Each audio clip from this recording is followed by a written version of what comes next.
When we think about history, we usually think of the big headlines, right? The famous names we all learned about in school, but it is so much more than that. It's like this vast archive just packed with these incredible stories, unsung heroes, secret missions, and myths so powerful they literally shaped our world for centuries. Today, we're going to pull a few of them out. So, what kind of stories are just hiding out there? I mean, some of the most fascinating chapters of our past are just tucked away in dusty archives, waiting for someone to find them. So today, we're going to open a few of those files and see what they tell us about how we remember, and maybe forget, the past. And you might be totally surprised where these stories come from. Our first two are actually drawn from the Vulcan Historical Review. Now, this is an award-winning journal published entirely by students at the University of Alabama at Birmingham. It's just a brilliant example of how passionate research can bring forgotten history to light. All right, first up, let's take a trip back to the 1930s. We're going to meet a group of political trailblazers who completely defied expectations and helped rebuild a nation, but whose incredible contributions have often been just pushed to the side. Okay, so we all remember learning about the New Deal, right? It was President Franklin D. Roosevelt's huge, ambitious series of programs designed to pull America out of the absolute disaster that was the Great Depression, a totally pivotal moment in the country's history. But here's the thing, who actually built it? I mean, yeah, FDR was the face of the era for sure, but the New Deal was built by a huge team of people, and a really crucial part of that team was a network of incredibly determined women who were breaking into a world that was, let's be honest, almost exclusively male. And this slide gives you a great look at two powerful ways they made change happen. Over on the left, you've got First Lady Eleanor Roosevelt, who used her very public platform to fight for social justice. And then on the right, there's the amazing Mary McLeod Bethune, who worked from inside the system as FDR's special advisor, fighting for racial equality and creating real opportunities for Black youth.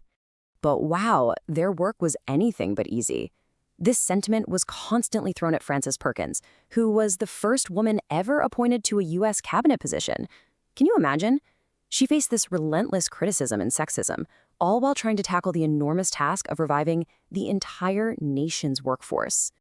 And their impact? Oh, it's absolutely still with us today. Just look at this list. We're not talking about small wins here. Frances Perkins was a key architect of Social Security. Molly Dewson, who ran the women's division of the Democratic Party, helped place over 100 women in key government jobs. Together, they really changed the fabric of American society, fighting for everything from a minimum wage to child labor laws. Okay, so while these women were fighting these very public battles, our next hidden history takes us deep into the shadows. We're jumping ahead now to the 1950s, leaving the political arena for the world of top-secret military operations. So the Cold War is heating up, right? And U.S. military planners are, well, they're pretty worried about a potential conflict with the Soviet Union. And they knew if war did break out, it might be fought in the brutal, frozen mountains of Eastern Europe, a landscape that had famously crushed armies like Napoleon's and Hitler's before. So what do?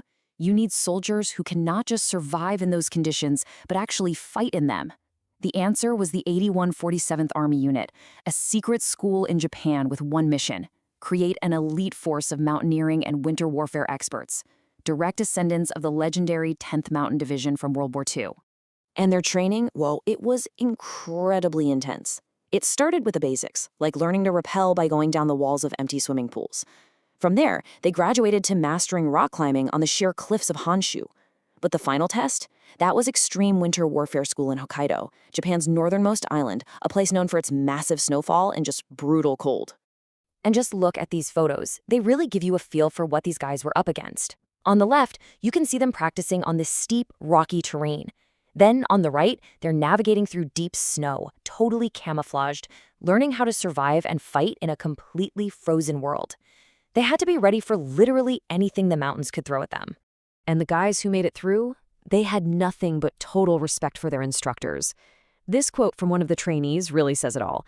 These instructors took their jobs so seriously because they knew the skills they were teaching were for a war that thankfully never came, but felt like it could kick off at any second. So our first two stories were hidden on purpose, right? One by the passing of time, the other by top-level military secrecy. But for our final story, we're looking at something that was hidden right out in plain sight. A myth so powerful it captured the world's imagination for almost an entire century. It all starts with a really brutal historical fact. In July 1918, Tsar Nicholas II, his wife Alexandra, and their 5 children were executed, bringing a 300-year-old dynasty to a sudden, violent end. And the Bolsheviks kept the details of what happened a secret, which created this vacuum of information. And you know what fills a vacuum like that? Hope and rumors. Just 2 years later, a woman who came to be known as Anna Anderson claimed she was the youngest daughter, Anastasia, and that she had miraculously survived. This single claim launched a mystery that would go on for decades. It wasn't until 1991 that most of the family's remains were found, and it took until 2007 to locate the last 2 children, proving that nobody had escaped. And here it is. This is where the legend smashes right into reality.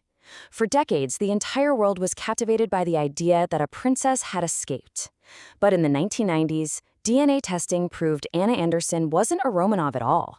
She was a Polish factory worker. And just like that, science finally put the fantasy to rest. Okay, so we've got forgotten politicians, a secret army, and a global myth. 3 really different stories, right? So why are we talking about them together? What do they tell us about history itself? Well, when you put them all together, they show us that the official version of the past, it's never the whole story. History is shaped not just by what happened, but by what gets recorded, what's kept secret, and what we choose to believe. It's filled with people like Francis Perkins, whose contributions were marginalized, and secret worlds like the 8147th Unit that were meant to be forgotten. And it shows how myths can become way more powerful than facts, shaping how we see the world for generations. And I think that's the biggest takeaway here. History isn't this static thing, right? It's not just a dusty old book of facts that's already finished. It's a living, breathing process of digging through the archives, questioning old stories, and bringing new ones into the light. And that leaves us with one final and I think really exciting question.